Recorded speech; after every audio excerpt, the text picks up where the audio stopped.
बोलिए श्री सद्गुरु महाराज जी की जय। सच्चे दरबार की जय। उमापति महादेव की जय। श्री कृष्ण बलदेव की जय। सियावल रामचंद्र महाराज की जय। गुरुदेव आशुतोष महाराज जी की जय। सच्चे दरबार की जय। प्रिय भगवत प्रेमियों, हमेशा की तरह आज भी आप लोगों के लिए सत्संग विचारों को लेकर के उपस्थित हुए हैं। प्रभु की बड़ी विशेष कृपा अनुकंपा है कि आप तक नियमित सत्संग विचारों को आप सुनते हैं। आशा है, उम्मीद है कि आप इन्हें अपने जीवन पर लागू भी करते होंगे। भाइयों बहनों, एक सूचना आपको देनी थी कि 11 जनवरी को सिसवा बाजार जिला महाराजगंज उत्तर प्रदेश में बहुत बड़े भंडारे का आयोजन किया गया है और इसमें जो कोई भी सहयोग आप देना चाहें तो ज़रूर इसमें अपना सहयोग प्रदान करें।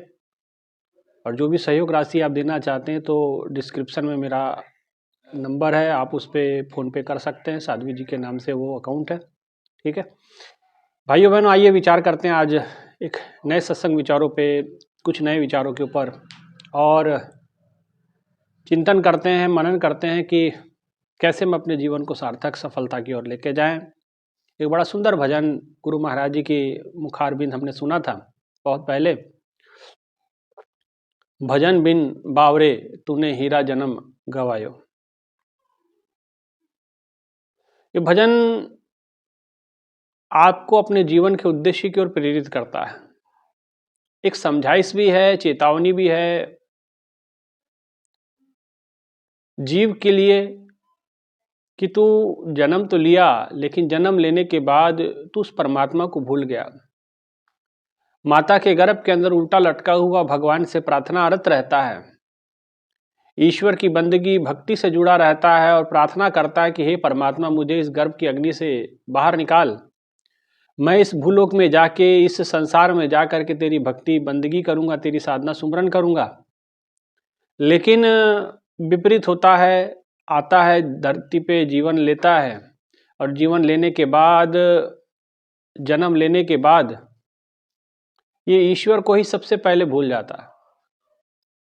जिसकी प्रार्थना की, जिससे वरदान मांगे, जिसके प्रार्थना से, जिसके चरणों के कृपा से आपने मनुष्य जीवन प्राप्त किया, आपने उन्हीं को भुला दिया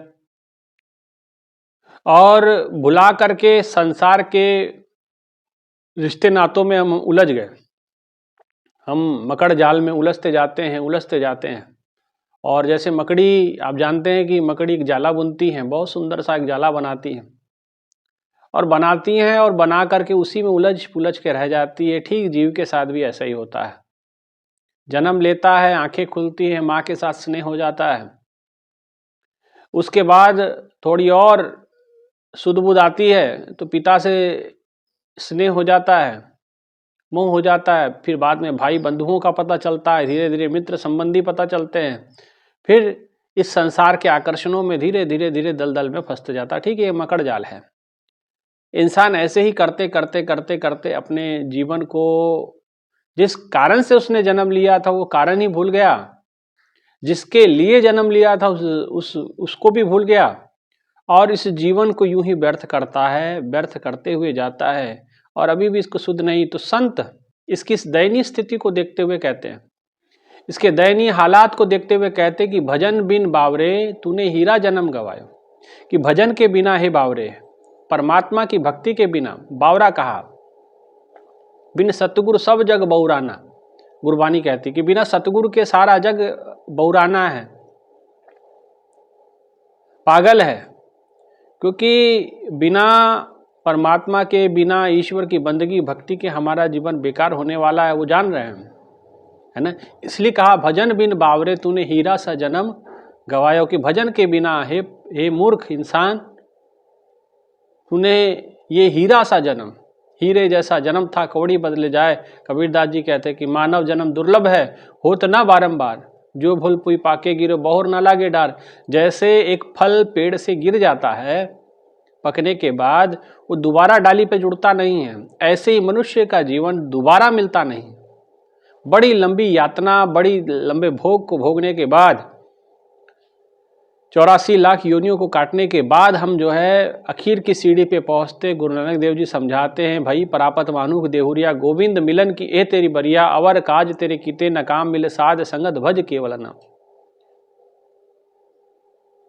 ये मनुष्य देहुरिया पता प्राप्त हुई, मनुष्य का देह प्राप्त हुआ, बड़े भाग मानुष तन पावा, गोस्वामी जी ने लिखा, राम जी समझाते हैं अयोध्या वासियों को। और गुरबानी में भी कहा, बड़े भाग पाइब सत्संगा, ये रामायण के अंदर आता है। गुरबानी में बड़ा सुंदर इसका उदाहरण दिया गया है, भाई परापत मानुक देहुरिया, कि मनुष्य का देह बड़े भाग्य से मिलता है। और क्यों मिला? गोविंद मिलन की है तेरी बरिया, गोविंद को मिलना था, परमात्मा से मिलना था।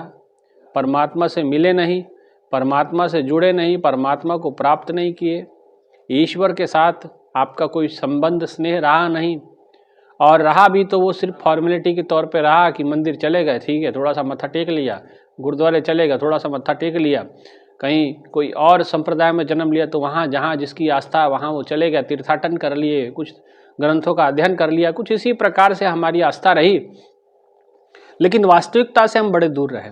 तो इसलिए संतों ने चेतावनी जाहिर करते चेतावनी दी कि भजन बिन बावरे तूने हीरा जन्म गवाया। एक तो संतों को इसे पश्चाताप भी हो रहा है कि भाई इसने इतना बढ़िया जन्म लेकर के अपने जीवन को बेकार कर लिया। भजन बिन बावरे तूने हीरा सा जन्म गवाए, हीरे जैसा जन्म था कौड़ी बदले जाए, हीरे के समान ये शरीर, हीरे के समान ये जीवन, इस जीवन को प्राप्त करके आप कुछ भी कर सकते थे, लेकिन आपने क्या किया? हीरे जैसा जन्म था कौड़ी बदले जाए, कौड़ियों के दाम, कौड़ियों के मोल चला गया। आप उसकी उपयोगिता को समझ नहीं पाए, आप उसके महत्व को जान नहीं पाए, आप उसके अपने जीवन के ही परम ध्येय को प्राप्त नहीं कर पाए। इसीलिए संतों ने कहा भजन बिन, कि परमात्मा की बंदगी के बिना आप क्या हो गए? ये जीवन की बाजी हार गए। इसलिए भगवान शिव माता पार्वती को समझाते हैं, पार्वती इस जीवन में मैं अपना अनुभव तुमसे साझा कर रहा हूँ। उमा कहाँ हूँ मैं? अनुभव अपना निज अनुभव भगवान भोलेनाथ माता पार्वती को बताते हैं, उमा को बताते हैं कि हे उमा, उमा कहूँ मैं अनुभव अपना। ये भी रामचरितमानस में, रामायण के अंदर आता है। वो कहते उमा कहूँ मैं अनुभव अपना, सत हरि भजन जगत सब सपना। उन्होंने जिससे अभी आगे एक स्टेप कह दिया कि संसार स्वप्न है और सच कुछ है तो परमात्मा का भजन है, परमात्मा की बंदगी है, परमात्मा की भक्ति है।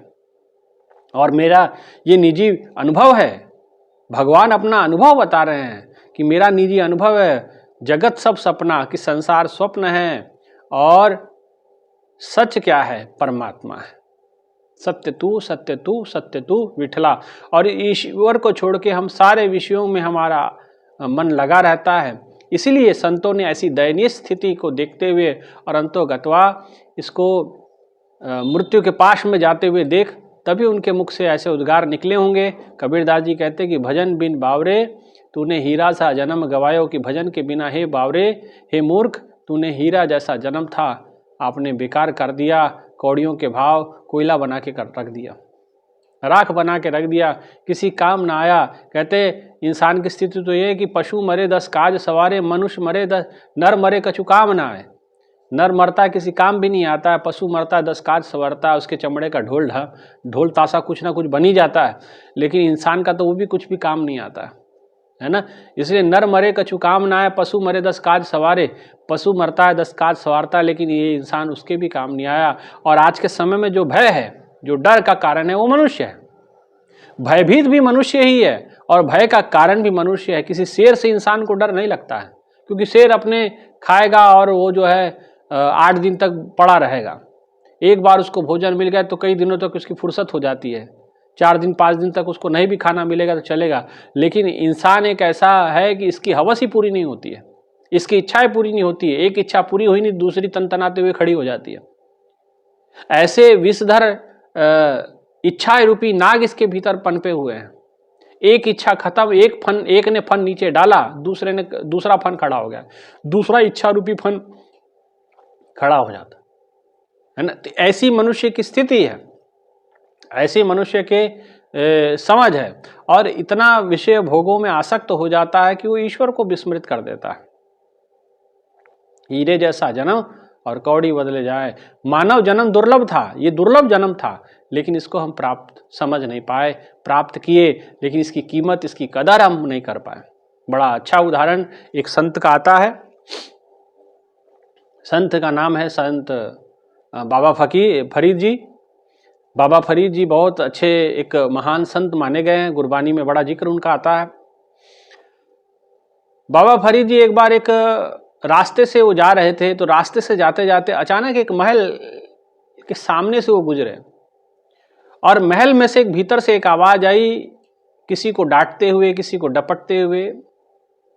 वो आवाज कुछ इस प्रकार से थी कि, और वो आवाज थी उस महल नुमा घर की जो मालकिन थी उसकी, और वो अपने दासियों को, अपनी नौकरानियों को डांटते हुए, डपटते हुए कह रही थी कि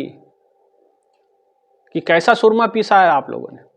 आप जानते हैं सुरमा को पहले पीसा जाता, आजकल तो काजल बना बनाया मिलता है, बाजार में जाओगे मनियारी की दुकान पे आपको मिल जाएगा, 10-20 जितने का भी होगा। लेकिन पुराने ज़माने में काजल को पीसा जाता था, उसकी एक प्रोसेस थी। तो काजल पीस करके उसको फिर आँखों में लगाया जाता था। तो कहा जाता है कि वो मालकिन जो थी घर की, महल की, वो चिल्ला रही थी, अपने डांट रही थी अपने नौकरानियों को कि तुम लोगों ने ये कैसा सुरमा पीसा है, आज सुरमा तुमने ठीक से नहीं पीसा है। और सुरमा अच्छे से, सुरमा का मतलब यहाँ काजल में आप समझिए, तो काजल तुमने ठीक से नहीं पीसा है। क्योंकि बहुत सारे मेरे सुनने वाले पंजाब के भी हैं, सुनने वाले गुजरात से भी हैं, राजस्थान के भी हैं, महाराष्ट्र से भी सुनते हैं। तो इसलिए एक हो सकता है कि कहीं जो कोई शब्द कहा जाता है तो हो सकता है दूसरे जगह उसको ना समझ में आए, दूसरे स्टेट में ना समझ में आए। तो काजल, सुरमा भी कहते हैं, काजल भी कहते हैं। तो काजल, लोग कहते हैं कि काजल तुमने बड़ा मोटा पीसा है और ये मेरे आंखों में चुभ रहा है, कैसा काजल पीसा है। और खूब वो डांटने डपटने लगी।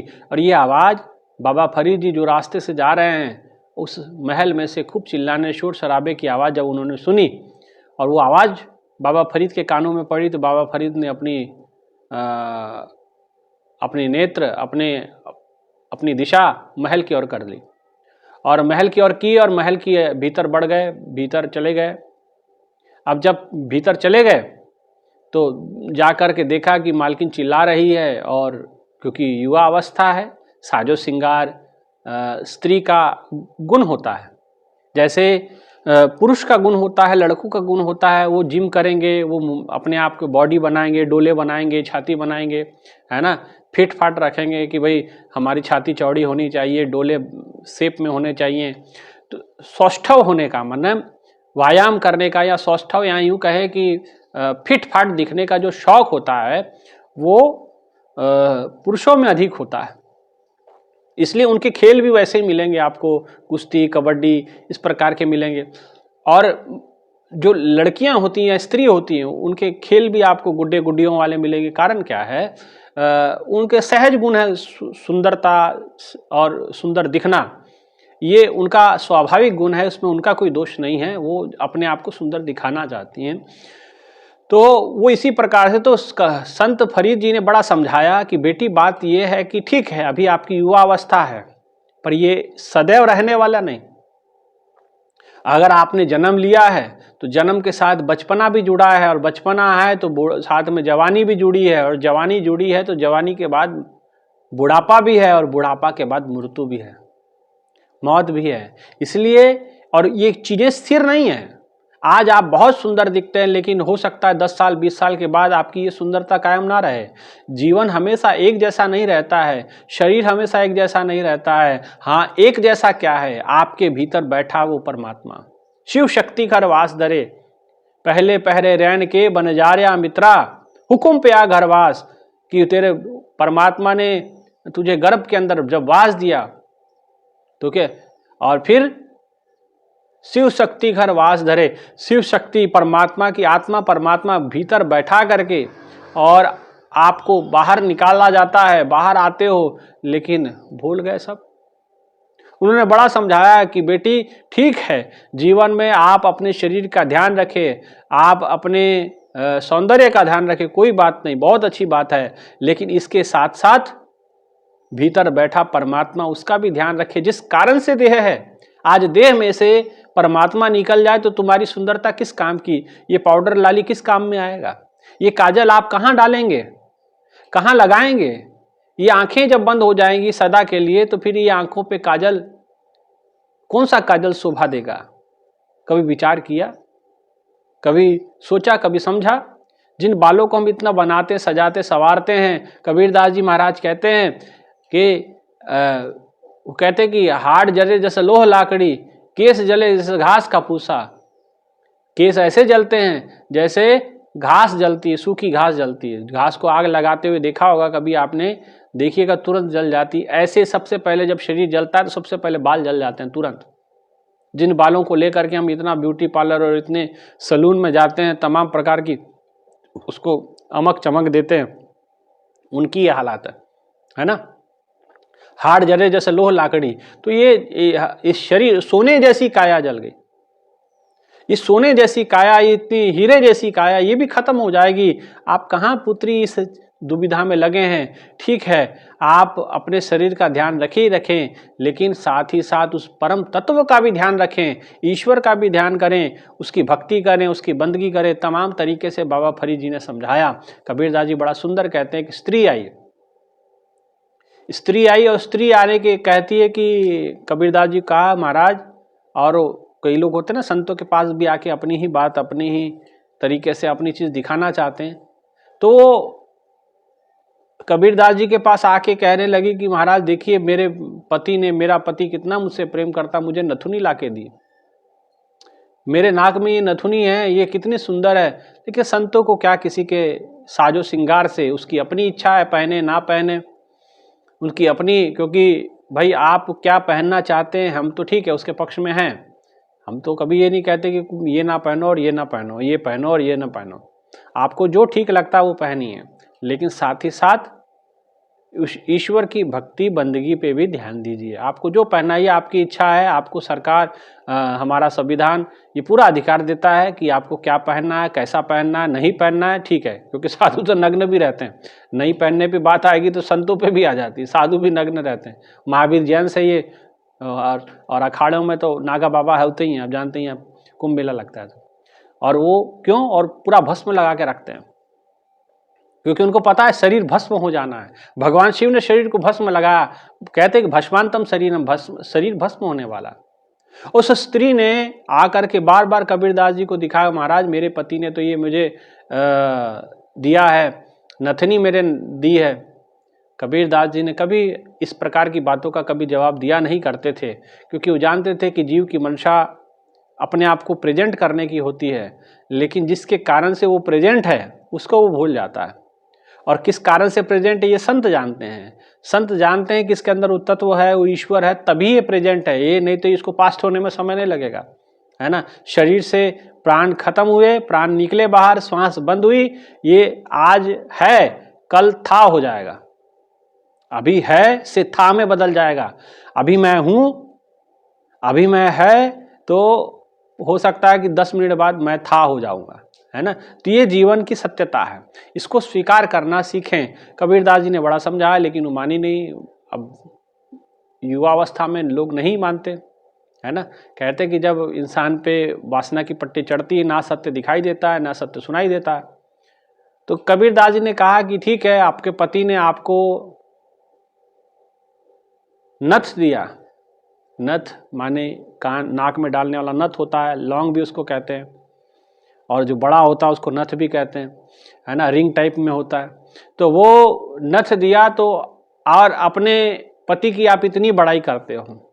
विचार करो कि अगर भगवान ने आपको नाक ही नहीं दिया होता, बिना नाक की होती, तो ये नथ डालती कहाँ तुम, ये रखती कहाँ, कहीं आंखों पे चढ़ा के रखती या मुंह पे लगा के रखती। क्योंकि कबीरदास जी है, तार्किक व्यक्ति है, उनके तर्क, उनके पास हर एक प्रकार के उत्तर हुआ करते थे, जैसे को तैसा उत्तर देना जानते थे। उन्होंने कहा देखो प्यार से बताऊंगा तो ये समझेगी नहीं, तो कुछ ऐसी ही बात की जाए। उन्होंने कहा कि नथुनी दीनी यार ने, तो यार ने नथुनी दी तो उसकी तो इतनी महिमा गा रही हो, लेकिन जिस परमात्मा ने आपको ये नाक दिया उसकी महिमा क्यों बिसार दिए। और यही वो भजन के माध्यम से बताना चाहते हैं, यही वो समझाना चाहते हैं कि भजन बिन बावरे, हे बावरे, हे मूर्ख इंसान, तूने हीरा सा जन्म गवाया, तूने हीरे जैसा जन्म गवा दिया। कि नथुनी की और अपने पति की तो इतनी महिमा गा रही हो, इतनी महिमा गा रही हो कि वाह वाह वाह क्या बात है, क्या बात है। अरे भाई, भगवान नाक ही नहीं देता तो फिर वो नथुनी लगाती कहाँ? बिना नाक की रहती कैसे दिखती? आपकी सुंदरता का एक कारण आपका नाक भी होता है। अगर नाक आगे से काट दिया जाए, कहते ना नक कटिए, सूर्पनखा के बारे में आता ना, लक्ष्मण जी ने नाक काट दिया उसका। कबीरदास जी ने के जीवन में भी आता है कि एक बार उनको परेशान करने के लिए माया आई, और माया आई तो माया उसको भ्रमित करने लगी। पास में पड़ी छुरी से कबीरदास जी ने क्या किया, उसका नाक कान काट दिया। तो श्लोक आता उनका, कहीं मैंने बीजक में पढ़ा था, वो कहते हैं नाको काटी कानो काटी काट काट कर डारी। बोले नाक भी काट दिया, कान भी काट दिया, काट काट के डारी। ये माया हम पे प्रभाव डालना चाहती, इसका नाक कान काट दो, बराबर कर दो इसको। कहने का मतलब भगवान संत जो समझा रहे हैं, संत समझाने का भाव यही है, उनका किसी को अपमानित करने का भाव नहीं है। वो समझाना, मूल की ओर समझाना चाहते हैं कि भाई ये शरीर तब तक है, ये आपकी सुंदरता की वजह से शरीर नहीं है, जो भीतर बैठा है इसके वजह से सुंदर दिखता है। और शरीर परिवर्तनशील है, बचपने में छोटा होता है, जन्म लेते शिशु कितना होता है, और एक जवानी में जाके एक उम्र के बाद शरीर ढलने लगता है, बुढ़ापा जाते जाते थक जाता है शरीर, और एक दिन शांत हो जाता है, मर जाता है ना। तो ये जो जन्म मिला, जन्म से लेके मरण तक का जो समय था, ये समय कुछ कार्य करना था, कुछ उपलब्धि प्राप्त करनी थी। उस उपलब्धि को आपने प्राप्त नहीं किया, उस परमात्मा को आपने प्राप्त नहीं किया, तो जन्म और मरण तो तय है। जन्म लिया है, जिस दिन जन्म लिया मरण उसी दिन तय हो गया। लेकिन जन्म और मरण के बीच का जो समय था, जो कलाविधि था, जो उसके अंदर का टाइम पीरियड था, जिसको हम जीवन कहते हैं, जिसको हम अपना आयु कहते हैं, उम्र कहते हैं, इस उम्र में आपको परमात्मा की प्राप्ति करनी थी, लेकिन आपने की नहीं। तो इस कारण से अब संतों ने देखा, कबीरदास जी ने देखा कि भाई इसका तो उम्र बेकार हो गया है, इसलिए उन्होंने कहा भजन बिन बावरे तूने हीरा सा जन्म गया, कि हीरे जैसा जन्म तूने बेकार कर दिया भजन के बिना, परमात्मा की भक्ति के बिना। ठीक है, तो यही कुछ भाव उनके थे। उनका उद्देश्य था कि इंसान अपने मूल से जुड़े, जहां से तू बिछड़ा ताहे के संग लाग, जहां से तू बिछड़ा है उसी के साथ दोबारा लग जा, उसी के साथ दोबारा जुड़ जा, तो तेरा जीवन सफल हो जाएगा, तेरा जीवन सार्थक हो जाएगा। भाइयों बहनों, हमको भी प्रयास करना है उस परमात्मा से जुड़ने का, ईश्वर से जुड़ने का।